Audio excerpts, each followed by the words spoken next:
searching for a little escape. Don't you know I'm tired of these paper numbers, journeys to discover. Happy is just a spot in my mind. Breathe a sigh of relief. Sounds like a plan to me. Don't it sound like this is the fire that keeps me out all night and still at church on time and feeling light as anything. This is the sun that keeps my morning bright, that keeps my pocket tight and somehow light as anything. I'd say that life is better on my side, so come and waste your time. We could be light as anything. Look down, do you see the ground? Hey, it should not be up to me to say what gives you release. It should be a world that you decided. I keep my head in the clouds, but keep my feet on the ground. That's for me, the world that I decided. So look down, we go back to the ground and watch what happens now. This is a fire that keeps me out all night and still at church on time and feeling light as anything. This is the sun that keeps my mornings bright, that keeps my pocket tight and somehow light as anything. I'd say that life is better on my side, so come and waste some time. We could be light as anything. Won't you look down? We go back to the ground and watch what happens now.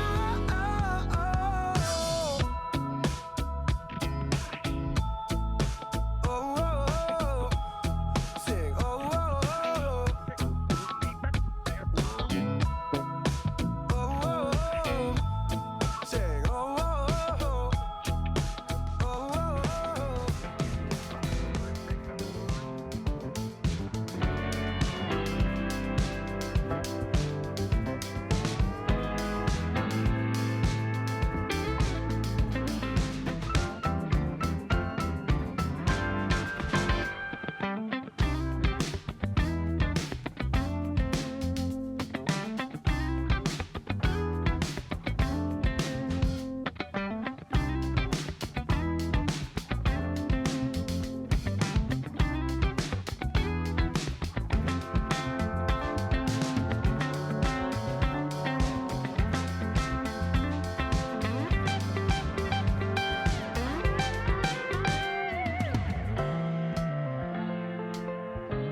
Hi again, everyone. Apologies. The venue are working as hard as they possibly can just to get everyone in before we actually start the main plenary.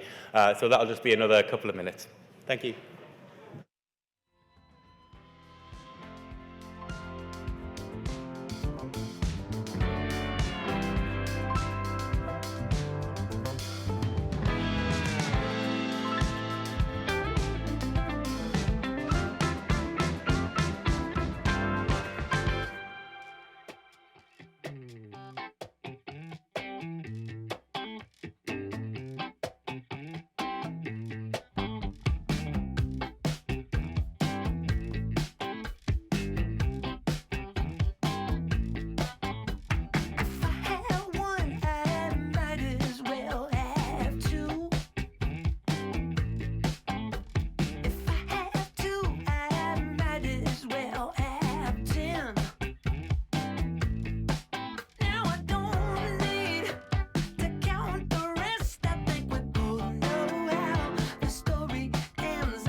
Good morning, everyone.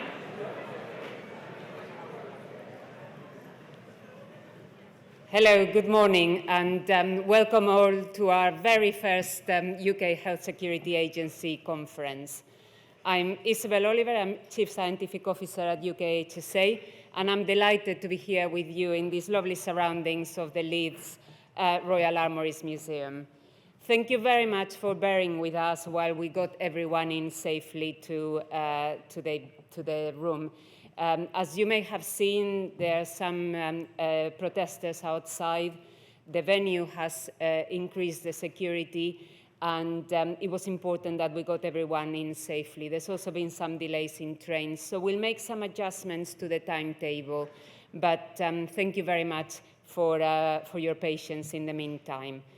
If you have any concerns relating to the protesters, please contact the conference, the security at the venue.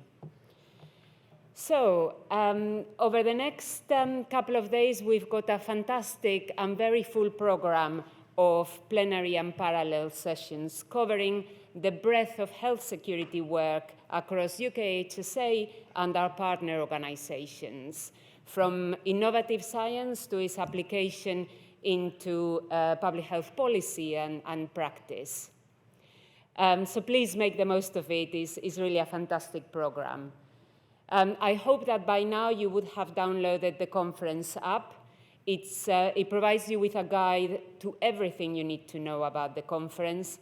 In making this event more sustainable, there's no paper program, but everything you know, it's on the conference app. As you may have seen, we've also got a hashtag for the conference, that is UKHSA22. Please use that when tweeting or communicating in social media. I am really proud to say that in UKHSA, we are committed to encouraging and supporting people from all backgrounds into careers in UKHSA. Our diversity is our strength. We want UKHSA to be an employer of choice for scientists and other professionals, a place where you can have an exciting and rewarding career. Before Jenny Harries, our Chief Executive, gives her plenary speech, I would like to welcome Lorna Jones, who is one of our excellent PhD students. Lorna is going to talk briefly about her career path so far and her hopes for the future. Welcome, Lorna.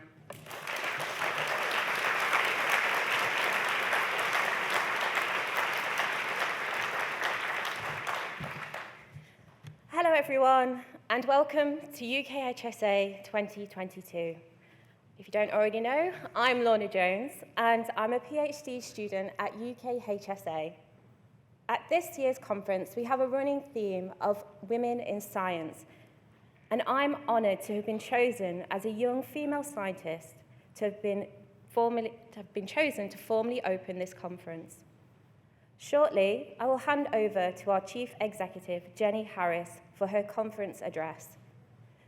But before I do, I wanted to say a few words about being a young female scientist at UKHSA and what it means for me. I've always wanted to be a scientist, right from a very young age. I've been passionate about human health in particular, and I've been fascinated by scientists on TV like Brian Cox, explaining complex scientific concepts to the general public. One of the things I love about science is its complexity and problem solving, and the fact that you need to take many wrong turns before you find the right answer. When Thomas Edison was asked about the many failures in inventing the light bulb, he actually said he hadn't failed 10,000 times. He'd successfully found 10,000 ways to make one that didn't work. This shows that there is so much to learn in this journey of science and research.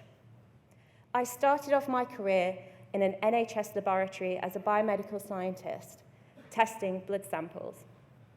Public Health England held great appeal to me as an organisation, as I could see the important work it did to help protect the NHS, and how its research helped to shape policy and public advice, particularly during the early stages of the COVID pandemic.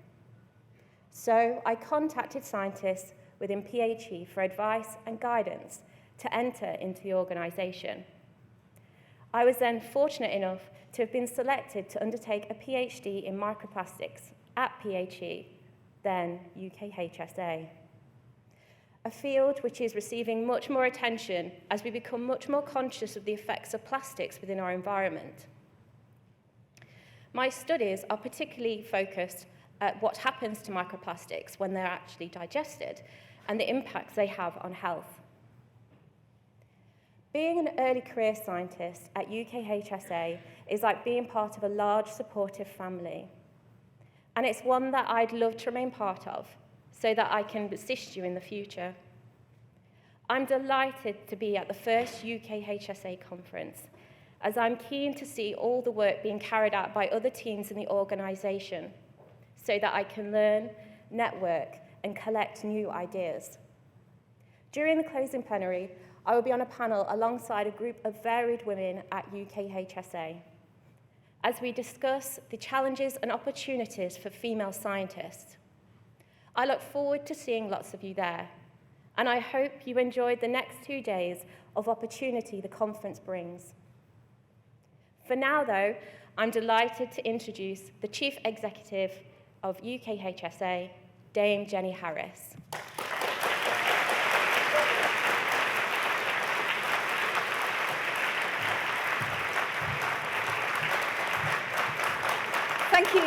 Thank you, Lorna, and good morning, everyone. And that's a good morning, not just to you in the room, but I think we've got about 1,200 people online the last time I clocked in. So I'm really pleased that we are profiling women in science during our conference this year. I'm happy to admit to a little bit of personal bias on that one.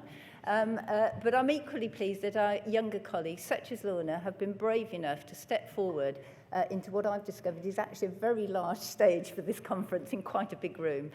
And it's our young scientists in UKHSA who will undoubtedly be the future of health security, both for the UK and globally. So we very definitely need to nurture them and show off their work. They're going to tell us more of their career pathways and their hopes for the future at a session tomorrow afternoon, and that's specifically on women in science. So please come and hear more of them. But for today, we're going to have a lot of firsts today. The first of all firsts is that the UK Health Security Agency has now existed for just over 1 year. We had our first birthday a couple of Saturdays ago.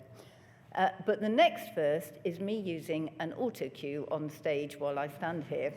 So if the pace of the delivery changes in this speech, or I adopt interesting poses at any moment, it may be because of expert public speaking skills, a rush of excitement, or a deeply meaningful pause, or it might just be that I can't quite keep up with the autocue. So we'll see how we get on.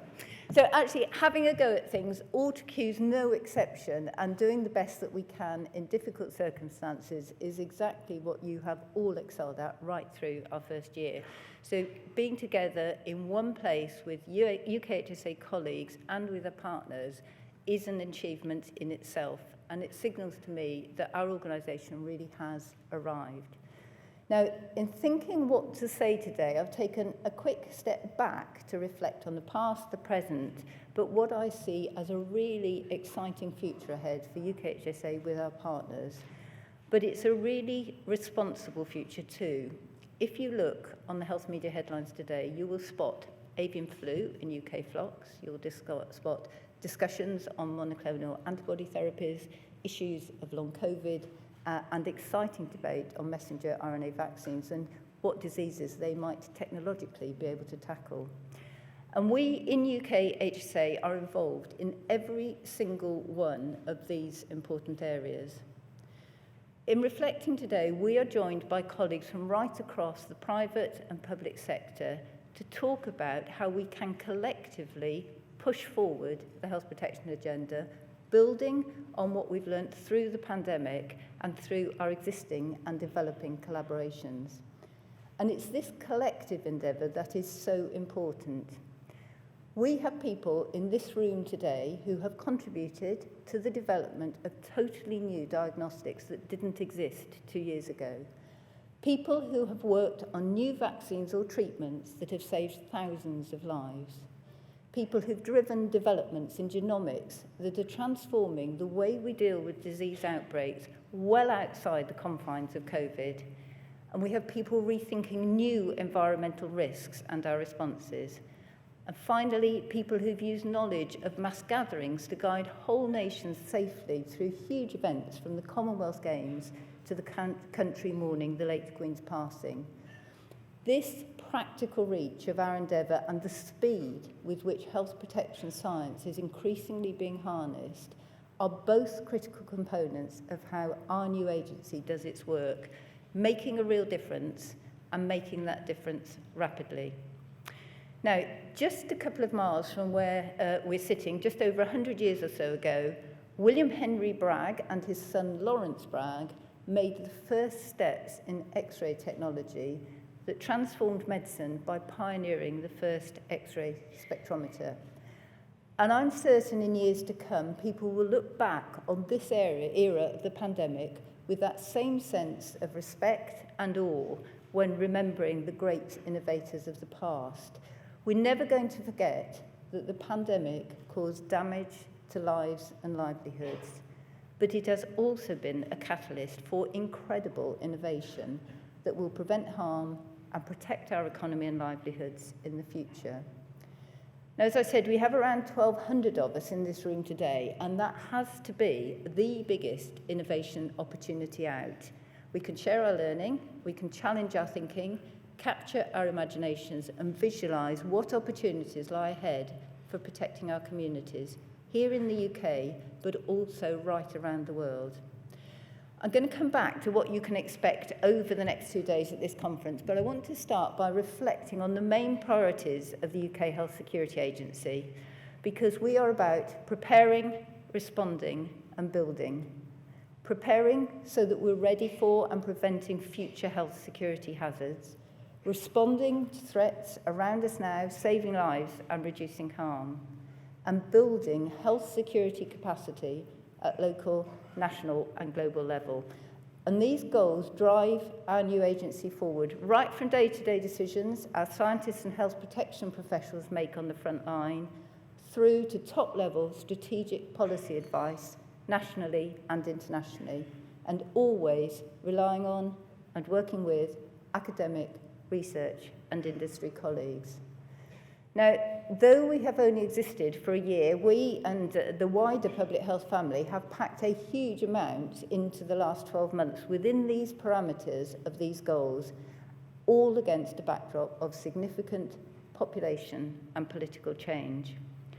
And the one thing any public health professional knows is that there will always be change and new threats will always emerge. So I just want to begin by talking about some of the ways we prepare for threats. And I'm going to start with a question, which is, where would we be without vaccines? Now, my auto cue says, does anyone recognise the picture on the screen? Perhaps one of the most important moments in the history of public health. But in fact, I think if you're sitting somewhere in the front row, you can actually see the answer written at the bottom of the picture. So the picture was painted by Ernest Board and shows Edward Jenner carrying out his first vaccination in 1796. And it's this sort of scientific endeavour that we will continue to build on going forwards. Without question, the global effort to develop a COVID-19 vaccine safely and swiftly marked the start of a completely new era, and what we all can see now is possible in vaccine development, with collaboration, commitment and speed previously unimaginable. The picture behind me shows Margaret Keenan, the first person in the UK to receive the COVID jab, and May Parsons, a matron from Coventry, the first healthcare professional to administer one. Now, I met May at a Women of the Year event last year. We were both equally surprised to find ourselves there. We were both professionals doing what we'd been trained to do, but the combination of all of us working towards a clear mission, successfully delivered, was what was really being celebrated. The COVID jab development is a story about science and innovation, about new thinking on deployment and logistics, about record-breaking regulation and robust decision-making. But fundamentally, It's a story about saving lives, reducing harm, and protecting livelihoods and public services. And that is the UK Health Security Agency's mission. Many of you in the room have yourselves individually and personally contributed in very obvious ways. The incredible pace at which academia and industry responded, the scale of procurement and the complexity of logistics, the proportionate and precise advice of the JCVI and MHRA, the data and evaluation contributions of national UKHSA and ONS teams, the expertise of local health protection teams, the dedication of those on the front line getting jabs into people's arms, and then the incredible groundswell of volunteers who joined the professionals united in this powerful, critical endeavour. But there were also the less obvious heroes. I can see a few of them actually in the front row.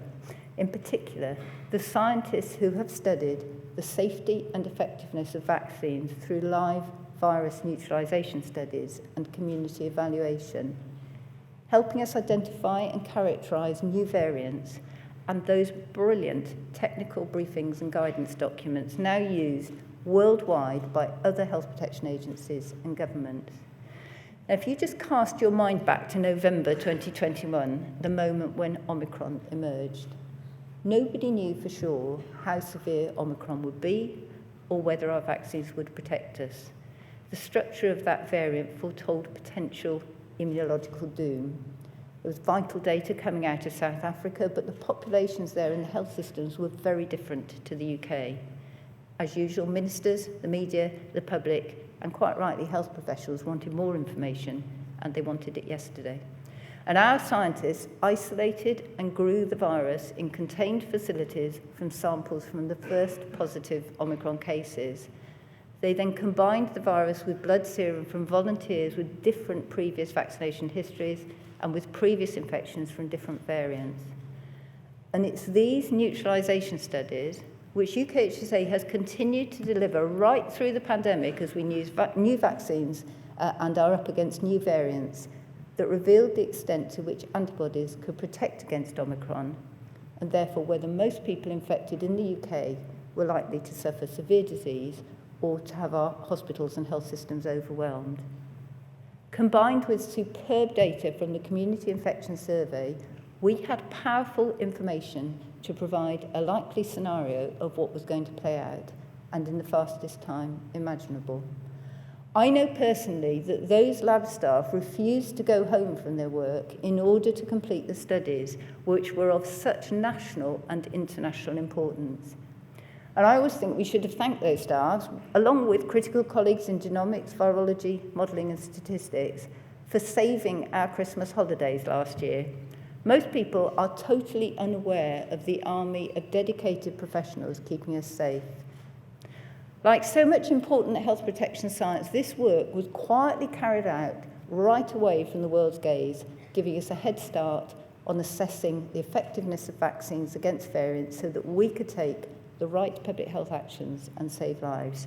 And we're continuing to act. We're rolling out some of the first bivalent COVID vaccines in the world, and we're standing ready to analyse multivariant vaccines which could potentially protect people against COVID, flu and RSV in one jab, as well as looking at what broad immunity develops through the various vaccine programmes.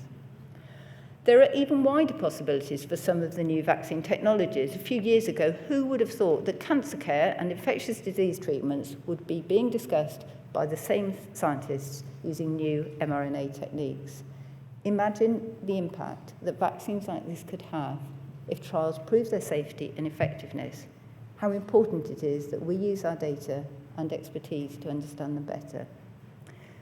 So much has been learned about vaccines during the pandemic, so how can we do more in the future? Well, there are 3 UKHSA news flashes here. First, we have snapped up the Vaccine Task Force. From this month, the vaccine supply, commercial strategy and analytic responsibilities of the Vaccine Task Force have moved from BASE to the UK Health Security Agency, and in moving them, they have a new name, the UKHSA COVID Vaccine Unit. That unit has delivered huge achievements in securing the earliest possible access to COVID-19 vaccines, and now, as a permanent part of our capability, we can embed their knowledge, their ways of working, and their learning from the pandemic. And in the near future, I'm very sure we will have to change their name again, because their insight will be informing vaccine development and utilisation much more widely than just COVID. Second news flash. I'm pleased to announce that in the UKHSA, we are launching a new Centre for Vaccine Development and Evaluation, so acronym of the week, VDEC. This centre is going to be the focal point and easy access front door for our partnerships with industry and international bodies, helping us bring new investment to the UK and to develop the UK as a science and health protection superpower. UKHSA's strength is our ability to contribute to every single stage of a vaccine's life cycle, whether that be from discovery to delivery to post-deployment surveillance in one single organisation. And so the third news flash is we will be benefiting as we go forward from expanded facilities through the opening of 2 new buildings at Porton Down, which now provide over 2,800 square metres of laboratory space. This is more physical space to match our ambition, help us do more work for new pipelines at greater pace. It's this expertise that has helped us forge some great international partnerships on vaccines for infections like Ebola, and recently we've deepened our collaboration with CEPI, the Coalition for Epidemic Preparedness Innovations, securing funding to support development of vaccines to protect against monkeypox. We have great universities and pharmaceutical companies that have led the way, a great regulator in MHRA, and of course, our national health system that almost uniquely in the world spans the length and breadth of the whole nation. So I think together we can go further, and my commitment to colleagues from industry and academia is to deepen our relationships, create strong partnerships, not just for the development of vaccines and other countermeasures, but fundamentally to the way that we prepare to tackle health threats. Now, sadly, we don't have to talk about pandemics in theoretical terms anymore. We've all seen and felt the impact in our personal and our professional lives, and the human and financial costs are huge. So we need horizon scanning and preparedness for the next threat. We know there will be another pandemic. We have to prepare because we know climate change will create the conditions that increase the risk or impact of infectious disease and other hazards. We know that urbanisation and the global movement of people, goods and animals will exacerbate the risk. And we know that simply focusing on what we can do here in the UK is not an option. So how is the UK health security helping to prepare for pandemics with others? We clearly have to be ready to identify new threats quickly, and our efforts must be global. Now, UK Health Security Agency is already engaged in some really important global partnerships to ensure we have strong surveillance systems in place. We're working with the World Health Organization, with the Wellcome Trust, and with other public health agencies. We're supporting the development of a network of hubs to increase surveillance and enhance genomic analysis and awareness. And that work builds on a really successful UKHSA programme, the New Variant Assessment Platform, another good acronym, NVAP, which was set up during the pandemic, and that's now working in 14 countries and with 6 regional collaborators to improve the early detection of COVID variants and pathogens of pandemic potential. We're making sure that every country can access high-quality genomic sequencing and other surveillance capabilities, and by doing that, it means we can all understand and control risk better.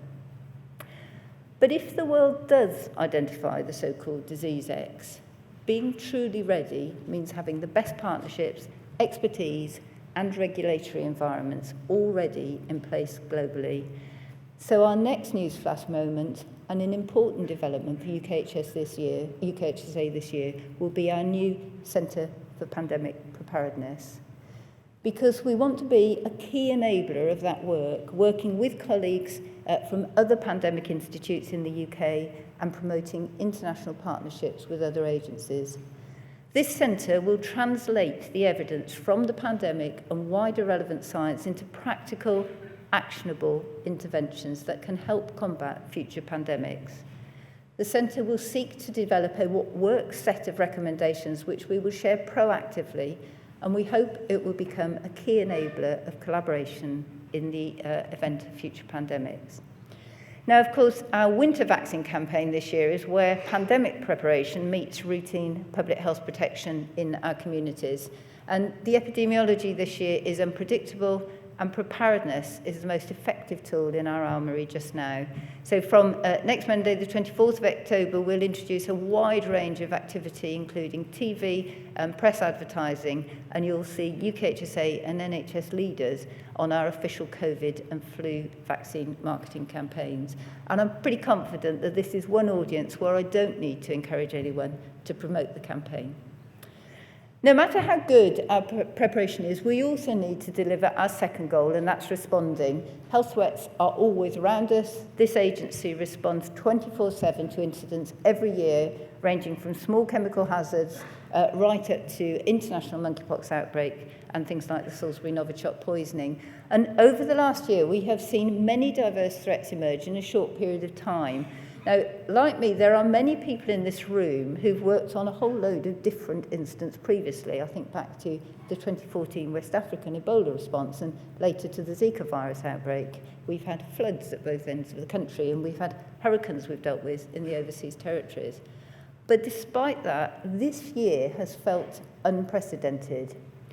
So we had a quick look back to see if we were perhaps escalating smaller incidents to higher levels than previously, or whether we did indeed have more hazards and often more serious work to do. And in summary, this is what we found. In January, we were still in the midst of the Omicron response. In February, we identified cases of Lassa fever here in the UK. In March, we confirmed a case of Crimean Congo hemorrhagic fever. In April, we identified unexplained cases of serious hepatitis in children. And then in May, we saw the start of a major monkeypox outbreak. And in June, we discovered polio in wastewater. And we're only halfway through the year at this point, and we are still only talking about infectious diseases. At UKHSA, we deal with around 10,000 formally recorded incidents and outbreaks every year, and like so many aspects of public health, we never respond to these alone. And so this is a great opportunity for me to be able to personally thank so many people who will be in the audience and online, who together relentlessly work to keep our communities safe. Our local health protection teams, our national experts, our directors of public health, and other colleagues in local government and the NHS or wider. And that includes those colleagues from the Environment Agency I met in the lift last night, who I think are also here, and all the enabling machinery which goes into each and every incident response. A really big thank you for everything you do continuously. But the health threats we are all responding to are starting to change. Our attention is being turned from infectious disease to environmental threats. And so in July and August this year, we saw record high temperatures in the UK and a number of heat health alerts. At Coningsbury in Lincolnshire on the 19th of July, the temperature reached 40.3 degrees, a UK record high. And in fact, during the summer, there were 6 periods where heatwave alerts were in place more than any other year. We know now that there were around 3,000 excess deaths linked to this summer's episodes of extreme heat. And of course, it is deeply sad to think of the human cost of these deaths. But we also need to have concern for the pressure increased heat-related illness puts on both wider health and social care services. Because, as Dr. Mark McCarthy of the Met Office has said, climate change is already making UK heat waves more frequent, intense, and long-lasting. So more frequent heat waves, more illness, and more deaths are on the way. Our changing climate is a direct threat to health. And it's projected that numbers of heat-related deaths will triple by 2050, with the hottest summers on record that we have observed in recent years becoming simply normal summers for us. And because we have a warmer and wetter climate, this also means more flooding, more economic damage, and more short and long-term impacts on health and well-being. This summer we saw more droughts and wildfires, which themselves can cause direct harm to health, as well as the potential for lower air quality, disrupted supply chains, and changed water cycles. And warmer temperatures could also have more direct health impacts if we start to see non-native mosquito species establishing in parts of the UK and the diseases they carry being transmitted to humans. And this raises the possibility in the future of infections commonly seen in warmer climates on our shores, like West Nile virus, dengue, or chikungunya. So what will we as a new agency do to respond to these new threats? That increasing risk requires a change in our health protection response.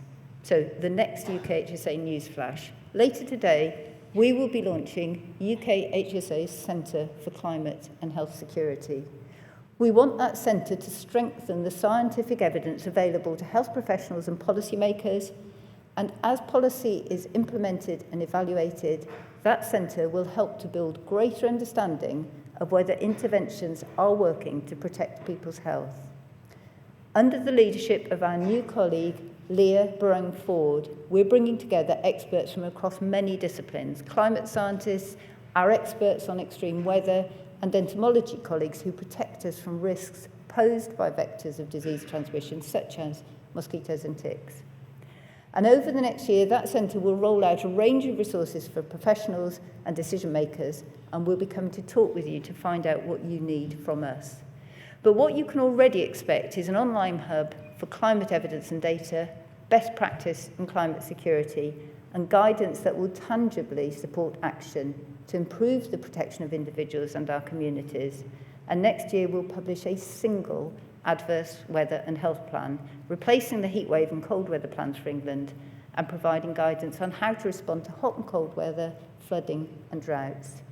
And finally, we will also publish a once-a-decade health effects of climate change report, offering new analysis on the threats that we face. So that brings me to our final goal, to build UK's health security capability. Now, to sustainably tackle those challenges, we need to enhance our existing and often quite unique skills, develop new expertise, and in particular, build the infrastructure we need in digital technology, data science, and systems performance. 2 years ago, the government announced a change in public health structures with the establishment of the Office for Health Improvement and Disparities, OHID, based within the Department of Health, and of course the creation of our own UK Health Security Agency. This organisation, which is born in a pandemic and with opportunity to learn from the pandemic, has created a window of opportunity also to strengthen our health protection systems further and bring greater focus to our mission. In all those I speak with, there's a willingness, a commitment from everyone to seize this opportunity. There is also a fear that as we move away from the immediate visible risks of a new pathogen on a population which was immunologically unprepared, we will forget and revert to old ways of working that are siloed, ways of working that will not deliver the X-ray spectrometer moments of Bragg or the vaccine moments of Jenner.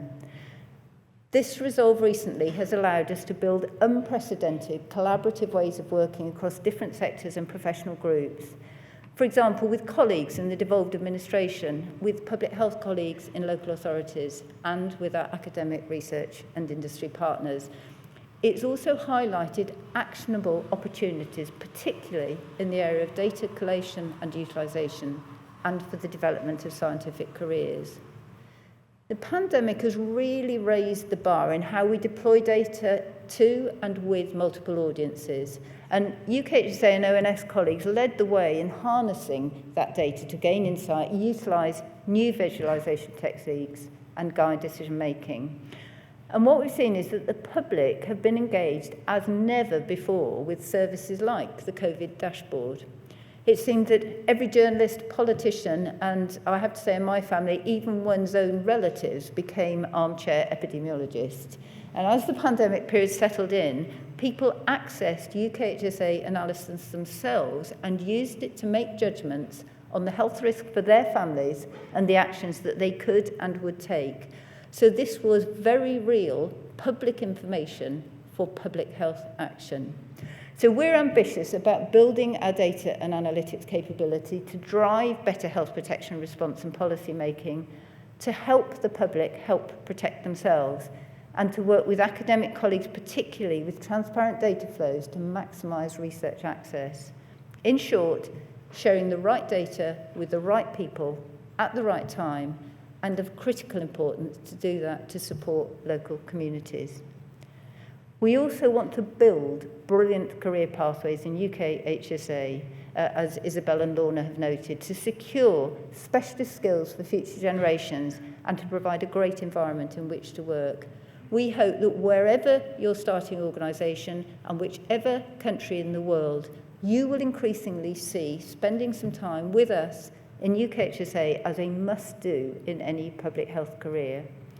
We have some incredible scientists with us, and we're building strength in areas of growing importance. So environmental, chemical and radiation health and genomics, for example, but also in those critical areas of enabling skills such as data science and commercial to support that specialist health protection work. And we're also developing our estate to ensure we have state-of-the-art facilities for the future. For example, those improved lab facilities and specialist centres with links to academia and the NHS. As Isabel has said, we hope that UKHSA will be a destination of choice for many, for scientists, for policymakers, for digital and technical colleagues, so that we can continue to support our greatest asset, which undoubtedly is our people. So we prepare, we respond, and we build. We prepare so we're ready for future health threats. We respond to save lives, reduce harm to society, and protect livelihoods and the economy. And we are building the capability we need as a system. And these goals are what UKHSA is all about. But there is one more. We will always strive for equitable outcomes for our communities, because we know that health threats disproportionately impact deprived or vulnerable groups. And tackling health inequalities is central to the way we work and will feature in everything we do. But now I'm going to whet your appetite for what lies ahead over the next 2 days here at the Leeds Royal Armouries Museum. First, although we've used our digital connectivity throughout the pandemic, and we really welcome those joining us online, this is a great time to build new ideas and partnerships with others in person. Now, the words alone are actually quite exciting in a not quite yet post-pandemic sort of world, and there's almost a sense of naughtiness that an MPI might be being broken because we're all here, but it's all legitimate. And many of the topics I've mentioned this morning are going to be explored in much greater detail over these 2 days. The full programme spans every aspect of health security. Join us again in this room later to hear a video message from Dr. Caroline Johnston, our Minister for Public Health, and an in-person address from our Chief Medical Officer, Chris Whitty.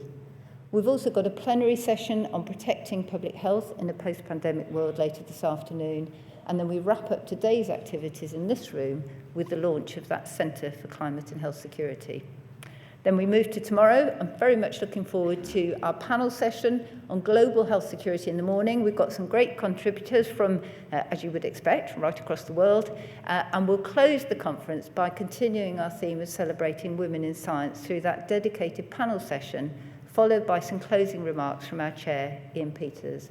It's a really good programme, and I hope everyone leaves Leeds having blasted off a shower of new ideas and planning which Nobel Prize for Health Protection they're going to claim once it's successfully implemented.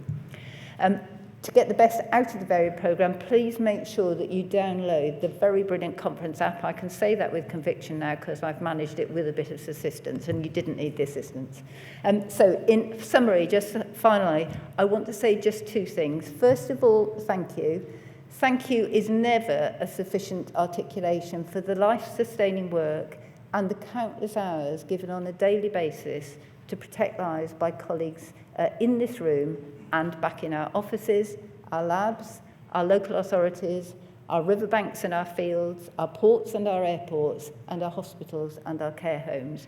You are the quiet army saving Christmas on a continuous basis. And finally, a belief. I believe that we in this room, at this point in scientific endeavour, can take a giant leap forward with life-protecting science. Whether it's the way we use our genomic sequencing, our collaborative surveillance, or new vaccine technologies to save lives from health threats, old and new.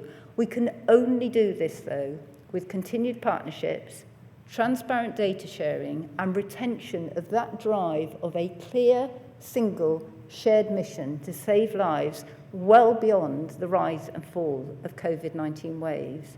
We between us have a possibility and a responsibility right now to act together again. And the UK Health Security Agency looks forward to working with you all to do just that. Thank you very much.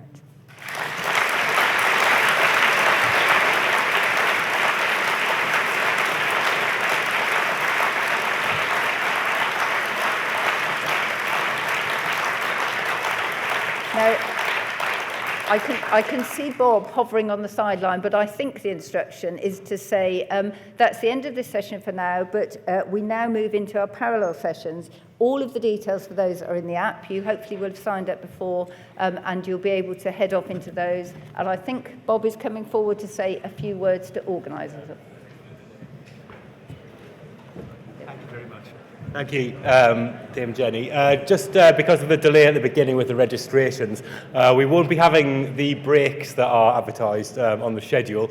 We'll just be going straight into the next session. Just go straight to wherever the next session is that you're going to go to. There'll be coffee available all day. It's being replenished. You don't need to rely on the scheduled coffee breaks. Just go straight to wherever it is that the next session that you want to do, including if that is here. Thank you.